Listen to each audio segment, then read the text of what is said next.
In this video, I'm going to show you how to know if someone is online on Snapchat, and I'm going to show you 3 methods on how to do that. So first, let's open Snapchat. And the first method that we're going to use is using chat. So open your chat and then select a friend that you want to check if he's online. And then what we're going to do is to send a snap or a message. And then let's go back to the inbox, and you just have to observe about the delivery status of that message. If it says seen, then it means that he is online now.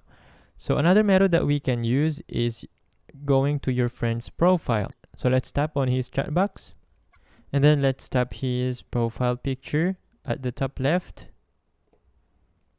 and then we could look at the snap map, and it will tell us when he's last online. So it says here 4 hours ago.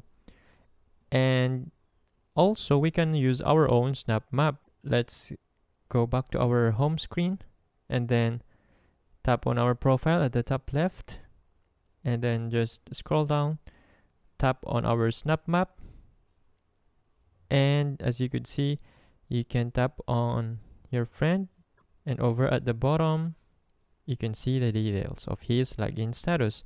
And that is how to know if someone is online on Snapchat. If this video helped you out, please consider leaving a like and let me know in the comments if you have any questions. Have a good day.